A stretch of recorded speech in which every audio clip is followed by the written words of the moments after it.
आपके भाई अंजारुल हक कमरी। साथियों, आज हम चर्चा करेंगे एक अहम मुद्दे पर, वो ये कि देश के प्रधानमंत्री नरेंद्र मोदी अपने लिए शपथ और पीएम पद गरिमा का उल्लंघन करने कहीं ना कहीं आज अयोध्या जा रहे हैं। आप कहेंगे क्यों?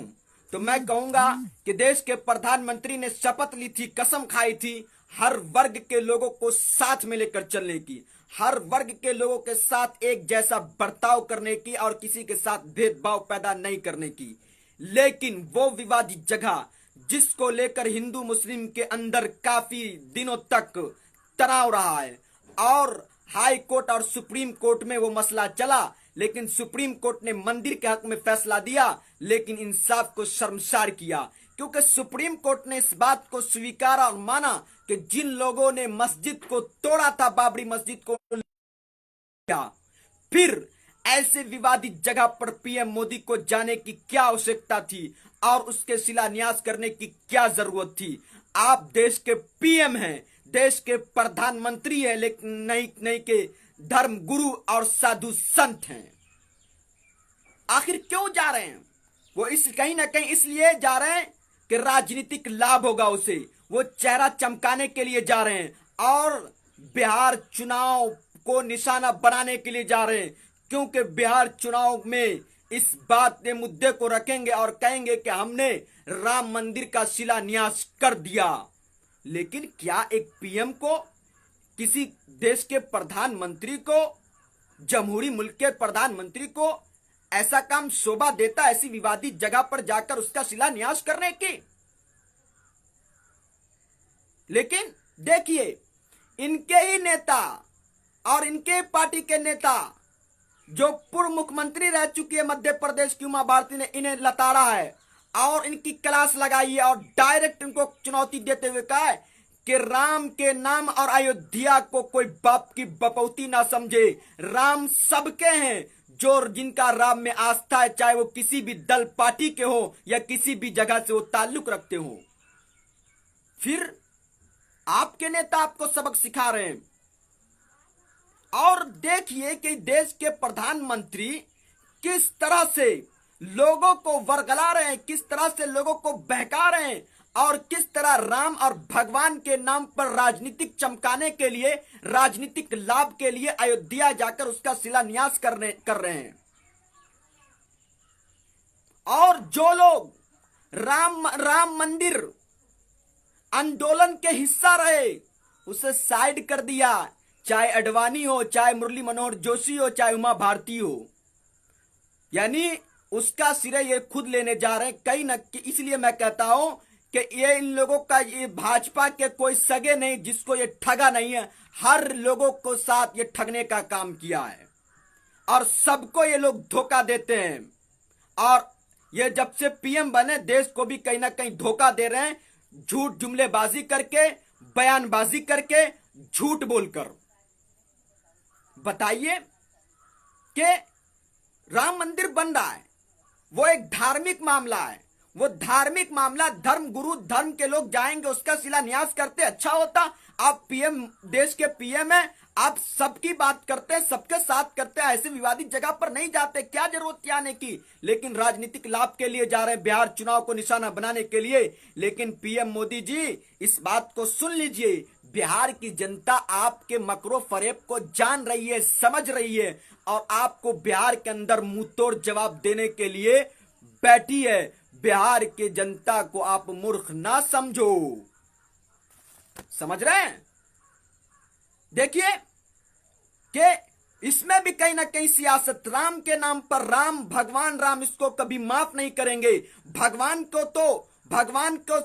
के नाम का सिर्फ ये लोग इस्तेमाल करते हैं, लेकिन भगवान राम के सिद्धांतों को फॉलो नहीं करते हैं, उसके मार्ग को, उसको आदर्श नहीं मानते हैं, उसके उसूलों पर नहीं चलते हैं। अगर उसके सिद्धांत को मानते, उसके उसूलों पर चलते, उसके मार्ग को फॉलो करते, तो यकीन मानिए इस कोरोना काल में वो देश की आवाम की जान की फिक्र करते, देश की जनता के हित की बात करते, देश की जनता की जान बचाने के लिए स्वास्थ्य व्यवस्था को ठीक करते, वेंटिलेटर का इंतजाम करते, अस्पताल में सुधार करते। बताइए, देश के अंदर देश की जनता कोरोना बीमारी से मर रही है, तड़प रही है, जूझ रही है, लेकिन पीएम मोदी को, देश के प्रधानमंत्री को इस बात का जरा ख्याल नहीं है। ये चुनावी फायदा के लिए, राजनीतिक लाभ के लिए अयोध्या जा रहे हैं। देश की पीएम मोदी जी, इस बात को याद रखिए, तारीख गवाह रहेगी और आपको देश की जनता तारीख कभी माफ नहीं करेगी कि आप जब देश की जनता मर रही थी, देश की जनता बीमारी से तड़प रही थी, तो आप उसे बेसहारा छोड़ दिए और आप राम मंदिर का, अयोध्या का शिलान्यास करने चले गए। बताइए कि शिलान्यास करने गए, इससे कोई मतलब नहीं, जाइए, लेकिन आप देश के पीएम है, ना कि धर्मगुरु हैं। आपको चाहिए कि देश के अंदर जो बीमारी फैल रही है उस पर कंट्रोल करते, उसका इंतजाम करते कि बीमार लोगों, जो बीमारी बढ़ रही है उससे कैसे रोका जाए।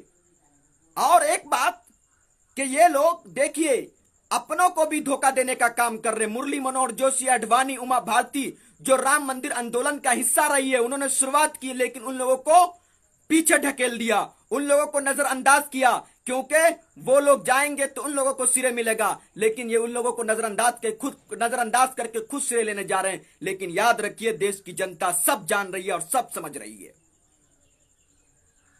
और जब आप गाइडलाइन जारी करते स्वास्थ्य मंत्री के 60 साल से ऊपर का आदमी बाहर ना निकले, घर में रहे, धर्म के पूजा पाठ इबादत अपने घर में करे, तो आपके ऊपर भी एक कानून लागू होता है। आप भी देश के पीएम है तो क्या हुआ, लेकिन कानून एक है, तो आपको क्या जरूरत थी। दूसरी बात, आप भी, अमित शाह जो देश के गृह मंत्री हैं, उसको कोरोना हुआ है और वो अस्पताल में भर्ती हैं, आप भी उससे मिले होंगे। आपको चाहिए था कि आप क्वारंटीन होते, आप घर के अंदर होते, क्योंकि हम देखते हैं कि जब एक जगह पर किसी को कोरोना होता है तो पूरे जगह को सील कर दिया जाता है, पूरे जगह को बंद कर दिया जाता है। तो आप जब वहां पर आप भी उससे मिलते जुलते हैं गृह मंत्री से, तो आपको क्वारंटीन होनी चाहिए। दूसरी बात, वो अयोध्या जहां का प्रमुख पुजारी प्रदीप दास और 16 पुलिसकर्मी कोरोना वायरस उसके अंदर पाया गया, कोरोना वायरस के लक्षण पाए गए, तो उस जगह पर आपको जाने की क्या जरूरत थी। आप देश में कानून लगाते हैं और देश की जनता से अपील करते हैं फला जगह ना जाए, वहां कोरोना है, तो आप क्यों जा रहे हैं। गोया कि आप कहीं ना कहीं कानून का दुरुपयोग कर रहे हैं, देश की जनता पर सारा कानून को थोप रहे हैं और अपने आप को उस कानून से अलग कर रहे हैं। लेकिन याद रखिए कि देश के अंदर एक कानून है और एक ही कानून चलेगा, और आप जो अपने आप को कानून का दुरुपयोग करके कानून से अलग कर रहे हैं, मोदी जी याद रखिए, देश की जनता आपको माफ नहीं करेगी। और आप देखिए, जा रहे ना वाहवाही लूटने, आपके नेता ही आपको कह रहे हैं। उमा भारती ने कहा कि बाप की बपौती ना समझो, और एक आपके ही राज्यसभा के सांसद सुब्रमण्यम स्वामी ने कहा कि ये जो मोदी जी जा रहे हैं इसका कोई योगदान नहीं है। योगदान किसका है? राजीव गांधी का, नरसिम्हा राव का।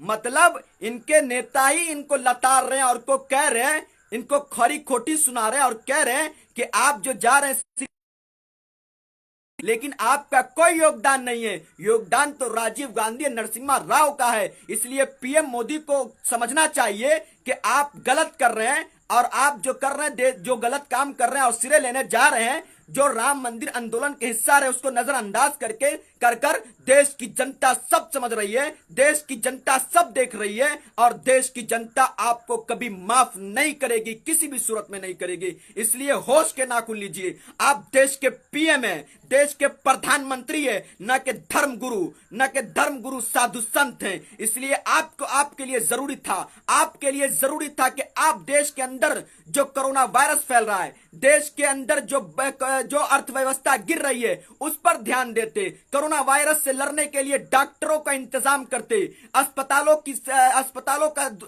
का हाल ठीक करते, स्वास्थ्य व्यवस्था ठीक कराते, वेंटिलेटर का इंतजाम करते और बीमारी से लड़ते। लेकिन आप बीमारी से ना लड़कर, स्वास्थ्य व्यवस्था को ठीक ना कराकर, अस्पताल वगैरह का सही से इंतजाम ना कराकर आप अयोध्या जा रहे हैं, आप शिलान्यास करने जा रहे हैं और साबित करा रहे हैं कि हम भी कहीं ना कहीं उसके हिस्सा हैं, हम भी उसके हिस्सा हैं। याद रखिए मोदी जी, आपको देश की जनता किसी भी सूरत में माफ नहीं करेगी, क्योंकि देश की जनता ने आपको पीएम चुना था, ना कि आपको साधु संत बनाकर चुना था। इसलिए देश की जनता को समझना चाहिए और इसको मुंहतोड़, जब ये जो बिहार चुनाव को निशाना बना रहे हैं, और तो बिहार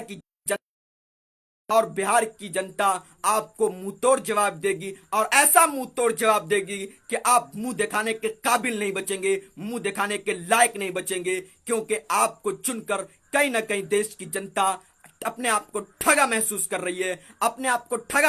रही है, और वक्त का इंतजार कर रही है और सोच रही है कि वक्त आएगा और इसको हम सबक सिखाएंगे, मुंह तोड़ जवाब देंगे। जय हिंद, जय भारत।